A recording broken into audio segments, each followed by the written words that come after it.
Hi, I'm Rob from American Hardbag. Today I'm going to show you the new kit that we've developed for SoundSkins. We have a 2019 Road Glide here that I'm going to use to show you how to install the kit. The kit is designed to be simple to install. Adding the SoundSkins kit to your saddlebag can make a huge improvement on your sound system. It makes the saddlebag a much better speaker enclosure.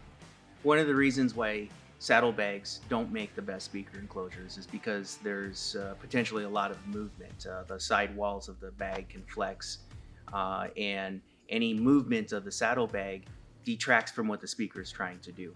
By adding in the SoundSkins kit, we're reducing the vibration and we're lowering the resonant frequency of the bag to where it's a much better speaker enclosure. You get a much higher efficiency out of the speakers. They're louder, they sound better. It's definitely a huge improvement. In the months coming up, we've got a lot of new exciting stuff coming. We've got a kit like the one that you're seeing today that's going to be for 98 through 13 bags. The kit today that we're showing you is for 14 and later bags. We've got kits for fairing speaker pods for Road Glide, Street Glide, Electra Glide, Ultra models. And we've got outer fairing sound dampening kits for the 98 through 13 models, Road Glide and Street Glide as well. So stay tuned. Tools that you're going to need for the job is a surface that you can cut on and you don't have to worry about messing up with the razor blade. You're going to want to have a really sharp razor blade. You might go through a couple of blades during the process, but having a sharp razor blade is key for this all going smooth. A rag to wipe down your surfaces. You want to clean all the surfaces before you try and put this on. And then a mild solvent. This is an adhesive remover that I got from my local auto body paint shop.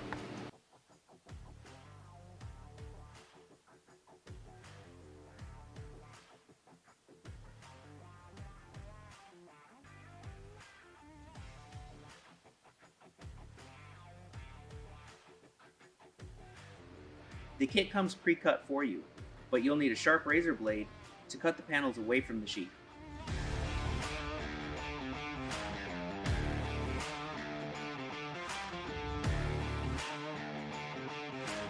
So here we can see all the panels laid out that are going to go in the bag. We're going to start actually with panel 2. This is the panel that goes on the inside of the bag on the wall that faces the wheel where the bag fasteners are. That's what these are. So you want to stick this in the bag so that you start with the front fastener so that this is centered on that front fastener bolt, and you work your way towards the back, making sure that when you get to the rear fastener that this guy is positioned up and down so that it's going to line up with that rear fastener right there.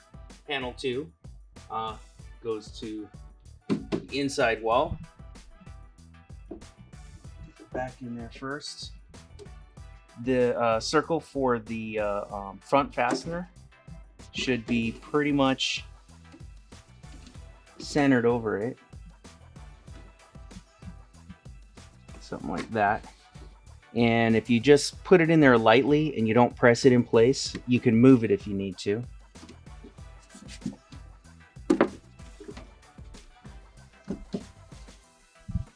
And you want to get the second fastener centered in the circle.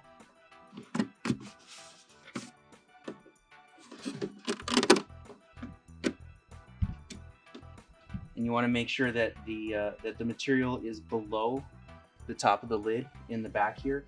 If this hangs up above it, it's going to interfere with the lid gasket and cause you problems. So make sure that that is below that line.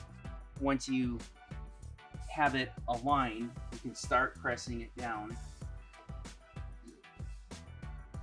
Just like that. When you feel confident that you have it in position and centered properly, just go ahead and give it some real pressure to make it permanent.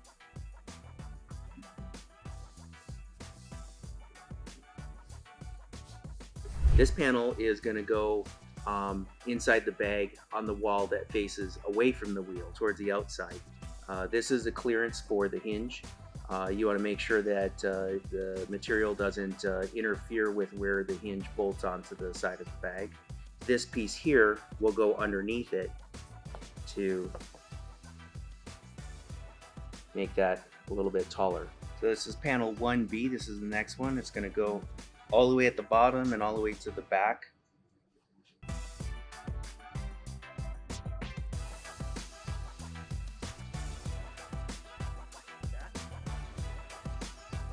and this is panel 1.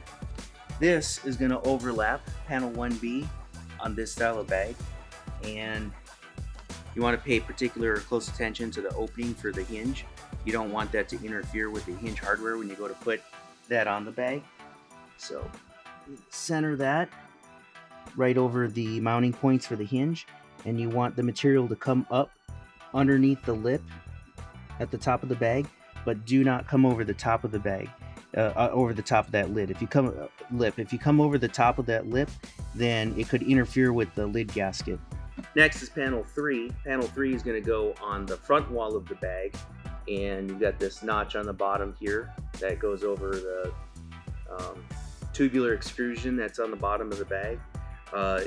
On a standard bag or a CVO style bag, this is going to be the only piece that you use, but if you have an aftermarket extended bag, like a 4 or 5 inch extension, then you can use panel 3B that extends that and lets you cover up the last little bit there.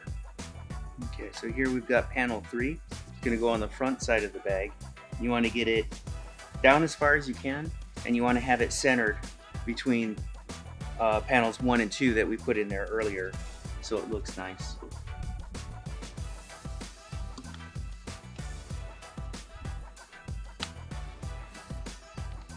Again, make sure that it doesn't come up over the top of this lid. You need the lid gasket to come down and press on there firmly without touching it.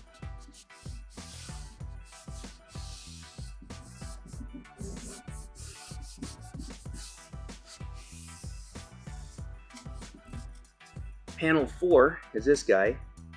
Don't confuse it with panel 3. Panel 4 doesn't have the notch on the bottom. This is for the rear wall of the bag. You simply want to get it centered so that it's not more to one side or the other. You'll notice that it tapers towards the bottom, so the small end goes towards the bottom. Panel 4 is for the back of the bag. You want to, again, get it centered between the inside and the outside panel so it looks nice, and you want to get it below the top of the bag so that it's not going to interfere with the lid gasket. Something like that. And here we have panels 5 and 7. These go on the bottom of the bag. If you place these in the bag, it's really obvious where they go. And you want both of these to be pushed up basically as far forward as what makes sense. If you have an aftermarket bag that's stretched, or if you have a CVO or the new bikes on the specials with the extension, the factory extension on the bottom of the bag, there's going to be a little bit of wiggle room where this one in particular can go forward and backward just a little bit. It's best off if it ends up more forward than backward. Here we have panel 6. Panel 6 is only used on aftermarket extended bags like the 4 or 5 inch extensions. It goes at the very back of the bag on the bottom, and it goes around the corner like this. If you put this in the bag, it'll become pretty obvious how it needs to be oriented to go in there. This is not used on a standard factory bag though. Panel 6 is not designed for a factory style bag. It's made for its aftermarket bags that are 4 and 5 inch drops. This panel normally would go in the bag in this position, which you can see the contours are not correct for this bag. It's not needed there. And this is generally a larger, flatter area that really does need the dampening. So again, this is not for factory style bags, but your aftermarket 4 and 5 inch stretch bags. This is the piece that would go right in there.